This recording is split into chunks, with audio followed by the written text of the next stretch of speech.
Welcome everybody to another episode of Behind the Struggle podcast. I'm your host, doing your most. Let's keep it real. Let's keep it dope. It's your boy, CEO, and I'm joined boy. What's wrong with me? I'm a boy now. I'm a boy now, and I'm joined by the one and only, so always global, never local, highly vocal, but known to go postal, Alexia. What was that last part? Postal. Postal? like the U.S. mail postal? Yeah. You travel a lot, you move around. Wow. At least I got a jingle this time, y'all. So yeah. I tried, y'all. I'll do better next time, all right? I apologize. Oh, if that was on the fly, then you're forgiven. That's all right. Thank you What's so up, much. guys? It's your girl, Alexia. He's not wrong. I will be in Greece very soon. Very soon. Well, I wasn't lying. Literally. So, special, not ahead. Special, because all the podcasts are special, but today we're talking about X-Men for like 1,000 reasons, but mostly because, well, number one, we're both like Marvel fans. Number two, the animated from 97, that not reboot or remake, whatever. The continuation, thank you. Just had their, well, not just, but recently had their season finale. Words, yep. They're hard. Sorry, take your time. Unlike me, pause.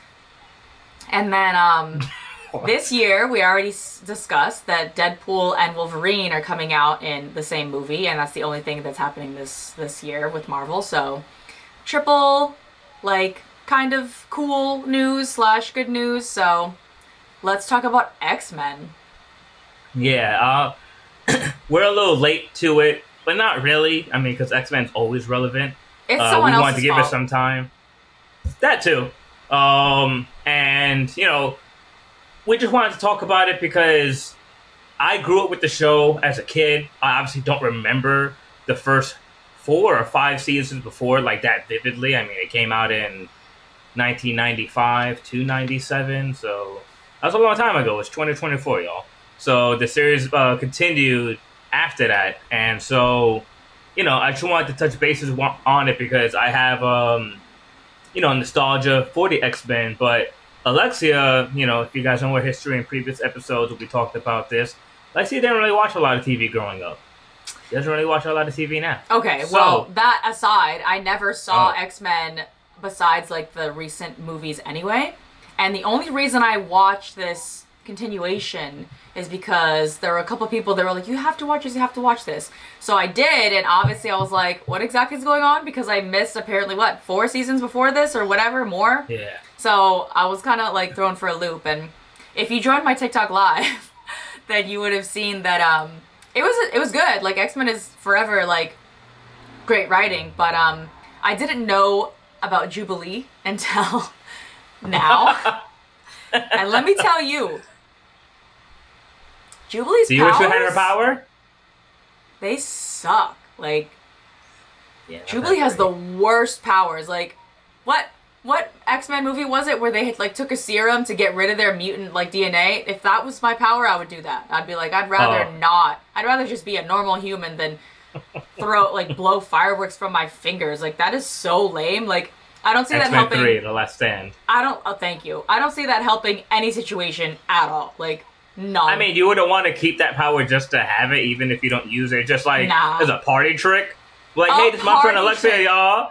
He said a party trick. Like, I'm so lame. Let me show you what I could do. Fucking. Like, think about it. Like, if I invited you to a party, hey, this is my friend Alexia. Yo, Alexia, show him that thing. And you're like, bing. It's like, oh, wow, that's pretty cool. In that context alone. Nah, because if someone did that to me, like, if they were at a party and someone was like, yo, Chris, that's your new friend. Show me what you can do, friend. And the friend did that, and I was sitting in the crowd, I would deadass be like, gay, like, lame, like, nah. I would literally be like, Wait, that's like a superpower? Like, oh no. I also think it's funny that in the scenario that you painted that like in your world when people bring friends to another friend's party, they're like, "Show me what you can do, friend." No, like, no, you just said that's what you would do to me. So I'm saying because if the tables were turned, if like I was in the audience instead of in the hot seat, I would be like, "What the fuck is this?" And then if people were like, "Wow, fireworks," I'd be like, "Nah, like." I wouldn't be proud of that. So if I was in the audience and someone was doing fireworks on like inside the house, I'd be like, "Are you dumb?" Like, okay, ooh, blinding flashlights, ooh, like some loud noises, ooh, like, no, like, I mean, flashy flash. X-Men is crazy because it's like what, like literally a mutant DNA that could like beat anything in the world, and fireworks out of your fucking hands. I'm sorry, I would get the serum. For sure. Hey, not all powers are created equal. You know, it is what it is. Well, that's why I'd be like, I'm cool with being just Alexia. Human. Like, yeah, I'm good. I'm cool. Don't call me Jubilee. Just call me Alexia because that's my girlfriend name. Because in the movies, Rogue didn't have that many powers as she did in the comics, right? She couldn't touch anyone or else they died or something. In the movie, it was like that. If she held on to them for too long. In the cartoons, they the died. comics, So she was like considering the serum because she was like whatever. But like in the cartoon. Well, we'll get into it whenever you bring it up, but Rogue is also... Yeah. The only thing I don't like about X-Men and the mutant thing is, like, there's certain things that I would understand maybe that, like, DNA could do. Like, Mystique's kind of makes sense. Professor Xavier's kind of makes sense. Wolverine's makes sense. But, like, fireworks out of your hands? Like, what DNA would be like, here you go? Like, I don't know. Like, it's just so crazy. Also, like, the people that, I guess, like, teleport or, like, can go through walls, like, that's some, like, serious quantum physics, like, DNA right there, which is wild. So, like, I can try to get on board with that, but I don't know. And people draining people, like, by touch, that makes sense, too, but fireworks just don't... I don't even hate Jubilee as a person. I feel bad her powers are ass. Man, alright. I mean, I guess you could never use that line. Yeah, I'm about to have some fireworks in the bedroom. Like, never gonna use that, Jubilee. Jubilee didn't even have that in the series. Wow, so, let's just really paying attention. Anyways. Well, now we're gonna use that as a tangent. Okay. But yeah, let's go Jubilee and we're gonna tangent that right into the series. So, Alexia, you never saw the series growing up, so this was your first time watching it. Now, before we get into this, what was your first introduction to X-Men? Was it the movies when they came out with Hugh Jackman? Oh shit, I wasn't expecting that question. I have no idea. I don't remember. Don't make this about me. I'm sorry. All right, cool. Not about Alexia. So, back to being about Alexia. Alexia, so what was your take on the show watching this as someone who didn't really have that nostalgia connected to it, going up to it, just kind of picking up from this season? Like, what did you think of it? No, it was still a good show. I think the dynamic between Charles and Eric is forever going to be, like, more or less, like, iconic. And their conversations, I think, are very well written, almost like Westworld. So I appreciate that. It's just sometimes I don't know this backstory of like the X-Men or like the school and like where's the rest of the students? How do they find these? Like, I don't know the whole backstory. I could just guess, I guess. But it's kind of annoying. How, you know, there's always has to be like a leader, but like an unvoted for leader, like Captain America, but then like Cyclops, I feel like they're like one in one, and it's just like, okay. But then I'm feeling this weird like sexual tension between Wolverine and Jean, and I'm like, what the hell is that? Because Jean and Cyclops like had a kid or whatever, and then like they didn't because she was a clone, and I was like, what the fuck? And then Wolverine like kissed her, but it was like it wasn't actually her, and I was like, hold on, like what is this? Yeah, there was a lot going on with that. So for you, like walking into that, it was like, am I missing something here? Well, I was definitely missing 1,000 things, but I think any conversation you sort of stumble upon between Magneto and, you know, Professor X, I think it's going to be somewhat fulfilling no matter what. It's almost like its own like little wisdom, like in a bottle, like a special little dose of wisdom for you. Dose of wisdom for you. Yeah, for me, watching the show, I really liked it. It picked up. It had a lot of the same vibes as the original because the cartoon is actually based directly from the comics. But what I also liked was the new animation style. The animation was way better, and obviously the animators at the time could only do but so much. They were drawing on paper using cells. So like, because just a couple of days ago, I tried rewatching the first couple seasons, and I was like, brother, I was like, this is hard to watch. But as a kid, like obviously you would love it. And X and Wolverine said the same line like 8 times. Like I go where I want to go. Like that's all he kept saying. I was like, all right, bro, we get it. Like in the old ones. Mm-hmm. Oh yeah.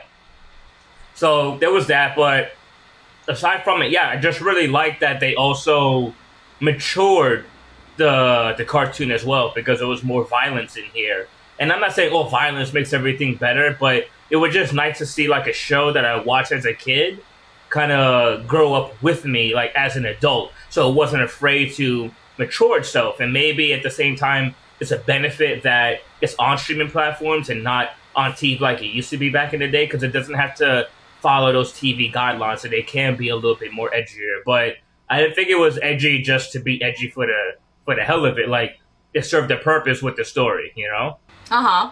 Yeah, I really liked how they kind of just built on those relationships with the characters. The fight scenes were amazing. And I really liked that they kind of gave Cyclops back his credibility. I feel like the movies did him real dirty.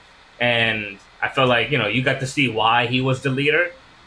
But I also like that they made Wolverine play the background a little bit more. Not that, like, he was always, like, like, not there. It's just, it's in recent years, it's always kind of been like, it's always seemed like it's Wolverine and the X-Men. Like, he is the leader and everybody else is following him. So I like that they kind of pushed him back because he's obviously the most popular character of the X-Men. But as far as, like, the cast, like, he is not actually, like, the leader. He's more like the anti-hero.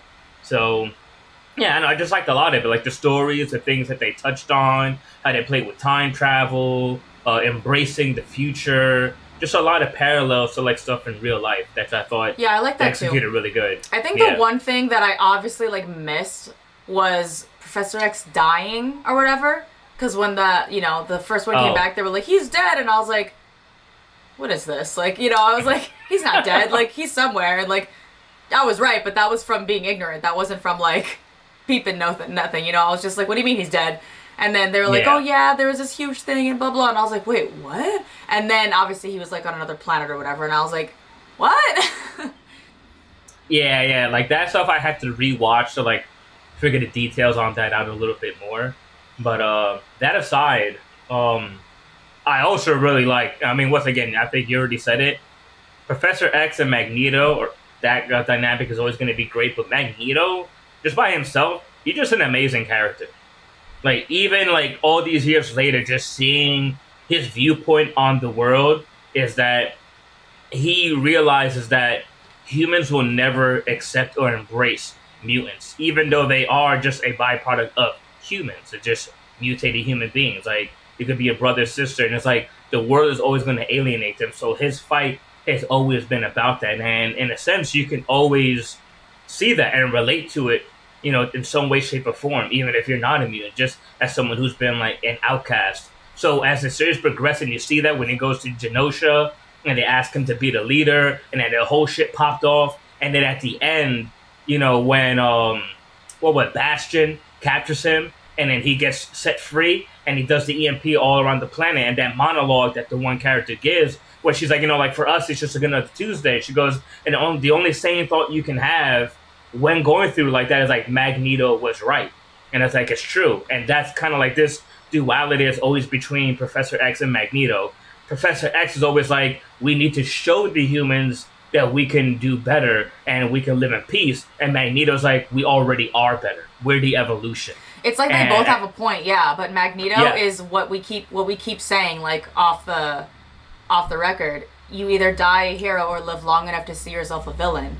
And it's almost like Professor Charles then is, like, a little naive, but he's not, because he's super, like, intelligent. So it's like, but he's not there yet. Like, Magneto, like, crossed that patience line. He's like, we tried coexisting and they don't want it. Like, yeah, exactly.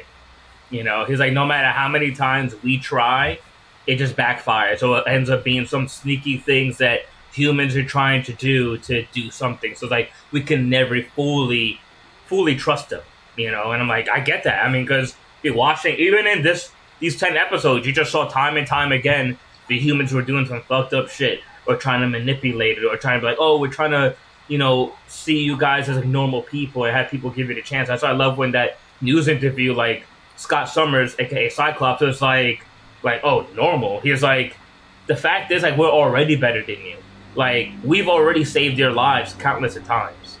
You know, like, and we're just tired of acting like we need to fit in with you. Like, you guys would be dead without us. And I'm like, well, they're absolutely facts. right. But you see, like, the humans are like, it's fear. It's 100% fear. Like, they know that they're better, so they're like, at any time, you could just choose to end my life, and there's nothing I could do to fight you except for Jubilee. There's literally not a single mutant. Wow. You just threw her ass under the bus. Like, they like went over my head, and I caught it. I was like, wait, hold on. What Jubilee? I'm like, eye contact. She caught a straight bullet. Like, there's nobody, no mutant that could, like, that I could stop from killing me, right? So, it's kind of like, yeah, but the thing is, Magneto, and I don't think he started this way, and he's not going this way, but, like, there are, just like there are bad people, there are going to be bad mutants that, like, abuse their power and, like, you know, take it to the extreme. Or they're like, well, you bullied me, so now it's my turn. And it's like, that is not how Jesus Christ is trying to teach us how to live. And now I'm like, well, we're also in, like, the Marvel universe, so, like, is Jesus even here? Like, I mean, in the universe, right? So, yeah. It's kind of like, what would you do? And then I think, I don't know about you guys, but, like, when I watch it too, that duality between the friends, Eric and Charles, I keep, like, switching. Like, you're right. No, you're right. Like, they're both right, but then, like, sometimes X-Man has a stronger argument. Sometimes M-Man has a stronger argument. You see what I did there? But it's kind of like, wow. I shouldn't be so, like, you know, if you don't stand for anything, you'll fall for everything, blah, blah, blah. But it's like, but they're both right. And that's kind of how we are right now in society. Like, we only want our DNAs to survive, to thrive. Like, including, like, when we had the episode about, like, the guns the other day. Not to bring that back, but, like, everyone thinks that their DNA is the one that should procreate and keep the population going. But if everybody thinks that, everybody else is the enemy. All we're doing is hating each other. There's no Jesus in the middle. There's no loving each other. There's no, you know what I mean? Like, it's sad.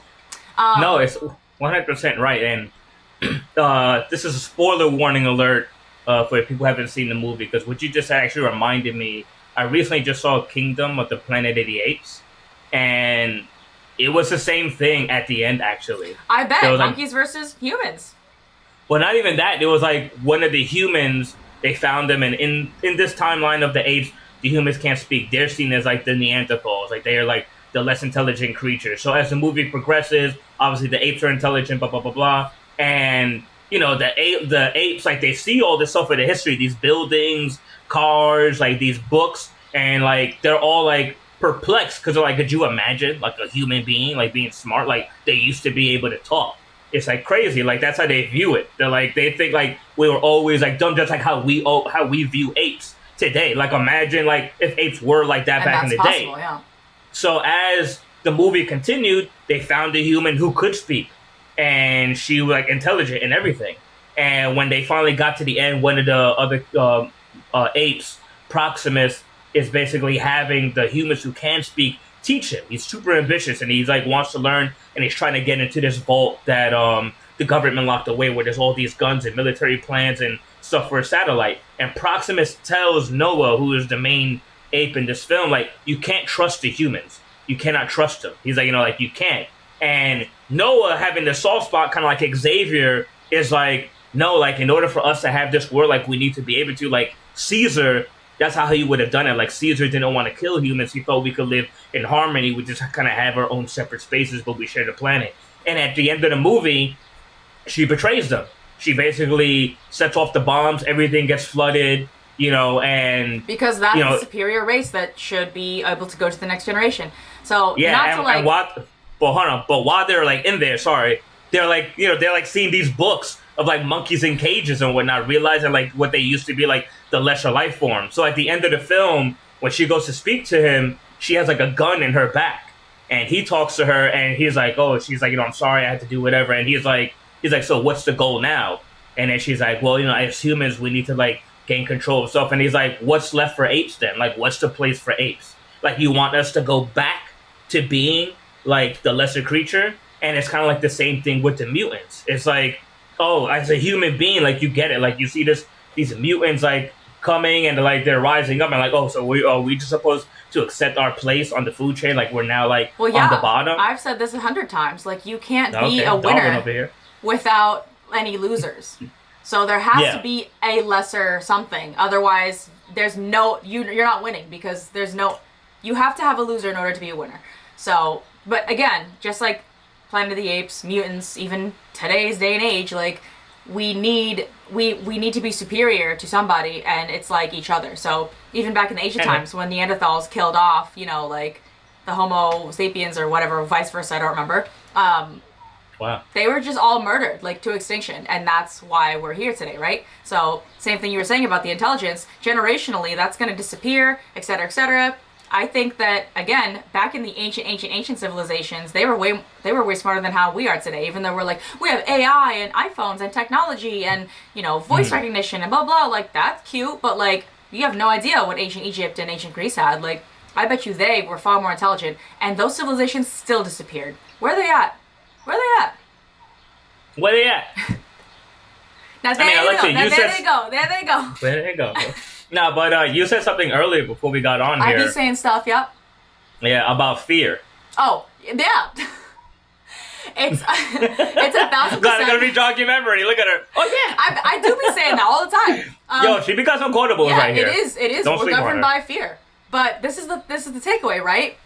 Fear and faith are both things that you have to believe in without seeing anything.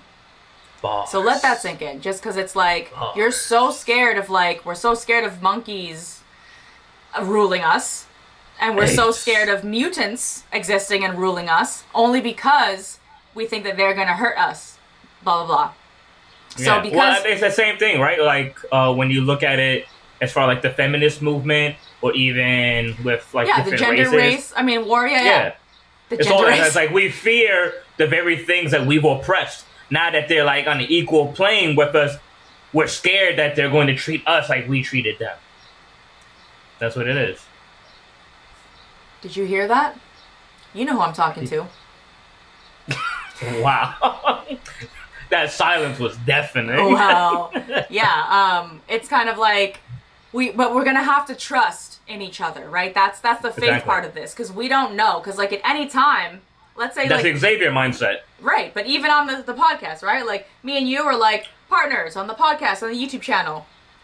At any day, I could literally be like, take him off the YouTube. He could take me off the podcast, delete everything that has me on it, and start, vice versa. Like I could make videos just myself and whatever, and there'd be no. It's got real dark. But that's the trust part, right? But you're like, well, okay, Alexia wouldn't do that to me, but would insert name here do that to me? And then you start a partnership with this person, and then they're fine for a decade, and you're like, oh, I have a decade of experience and this and that, and in the end they still, because money changes people. Greed is a crazy sin. But anyway, when that's to get with somebody rich. Yeah, but when that starts they becoming are who a factor, you are when you met them. Then then the people might start changing up, or maybe you do, or whatever, and then they stab you in the back, or maybe you surprise yourself and you do it to them. It's like, that's why I'm literally like, all the podcasts we've ever done are like, wee. I'm literally like, yeah, that's all right. She's like Xavier with Cerebro right now. Exactly. You see this? This is what that is. That's why women be choosing the bear, because y'all like taking it personal. Like, well, you would choose a bear over me? Nah,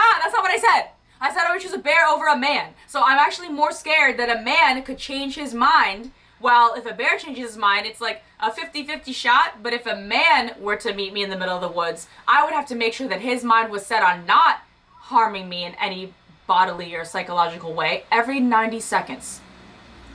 Yeah. Fear. I mean, and just so you guys are touching back on it, we did a podcast episode on this before. Obviously, the fad or the trend is passing now, but I think the overall point still stands. That this is something, because you'll hear it on the podcast for myself. I like heard it in the moment, so I was thinking too practical, but you have to understand the analogy of it. And at the end of the day, it's like women are saying they're afraid, they're scared, and Of you see men. these reports, yeah, and you see these reports all the time. And we know the kind of men that are out there that do these things Yeah, and but you see, the embolden men that are others. offended by that statement are the predator ones. So bringing it back to X-Men, right? There are bad mutants. They're the and ones there that are see good you as mutants. lesser. Yeah, exactly. Yeah. But it's like, Yeah. well, then don't treat me and give me a reason to. But there are probably some mutants that are also have psychological disadvantages. So who knows? Maybe like you actually didn't treat them different. They took something the wrong way, and then because they have superpowers and you don't, there goes your life because you don't have the mutant DNA. So scary. Yeah. I mean, and if you want to take that example and extrapolate it even further, let's put Magneto in the middle. Magneto is probably always going to choose the bear over the human beings because the human And beings are going to Magneto be has manipulative. superpowers. Yeah, and human beings are going to be manipulative, conniving, make all these plans where he knows the bear instinctively is just going to be a bear. Like he doesn't have to worry about any manipulation, any other stuff. Like the bear's just going to be a bear, and he's like more than likely if I leave the bear alone, the bear will leave me alone, and we could just live in peace. But with humans, no matter what, they're always going to try because they'll never be complacent. And you bring that back to the same thing with the bear and the man. What would a woman choose? It's like a person, a strange man. Guys, if you are a good person, don't take this personally. Don't be like, oh, like, but blah, blah, blah, whatever. It's like, no, because we all know they're fucked up men. Like, check So this let's out. change it. Would you want your daughters or your mothers or your sisters being trapped in the woods with a strange man after hearing all the crazy stuff that you find out? Or a wild animal that may or may not attack them? Or You know, let's it's even like- ask the men if they'd rather meet a strange bear in the woods or a strange woman. Anyway, actually, would you rather meet a bear in the woods or a mutant? Oh, Now it's interesting because Magneto would probably definitely be like a mutant because Magneto is like almost godlike powers. Like Jubilee would pick the bear because she's. Anyway, Magneto would probably. yeah, we went different with that. I'm sorry, y'all. We really went on a tangent. But then you get the again, point. it depends on like how strong you are, how much fear you have. Like Magneto is one of those. What did you call them before, Chris? Like not the top mutants, but like you said, there's like Omega.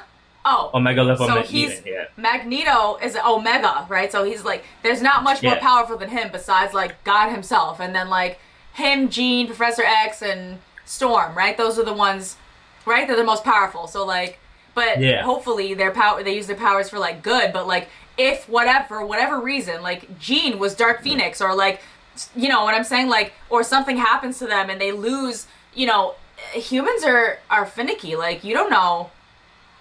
Yep. There's not like a vow, like a mutant vow. Like Professor X was like, "Oh, I promise that I'm going to do this, and then we're only going to save humans." Like, and then you save the humans, and they're still ungrateful. It's like, yeah, what would you do? Because, in a sense, I'm not saying I agree with Magneto, but maybe I do because Thanos, that's my guy. But Oh, really?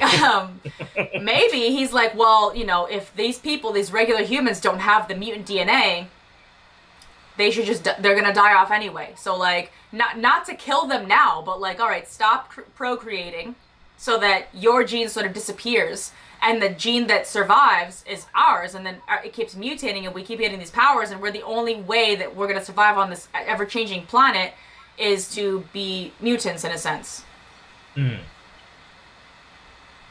Yeah, I mean, that is one way of looking at that, but I think as human beings, we're complex creatures, so... Yeah, but that goes back to like, well, I think that I should be able to have kids, like, okay.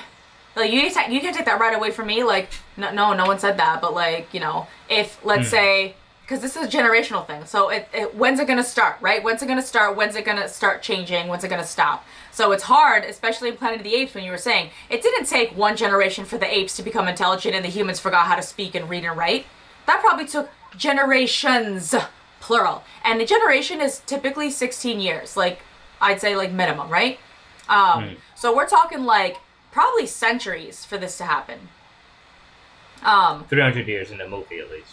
3 centuries, look at that. So my point is, like, I'm not saying, like, you as an individual, I'm stripping your rights and you can't have any kids. No, it's just like, well, most of the kids that are being born now have mutant genes, so they can survive in things that you would no longer survive in. So why do you need to bring a kid into this world that's going to have the same weaknesses as you, that's not going to have a chance to survive because the Earth is getting crazier or everyone else has a mutant gene except for you, you know?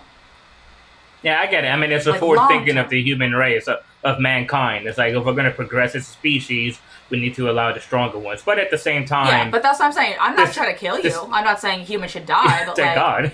Well, I'm just saying, like, you know, what would you do?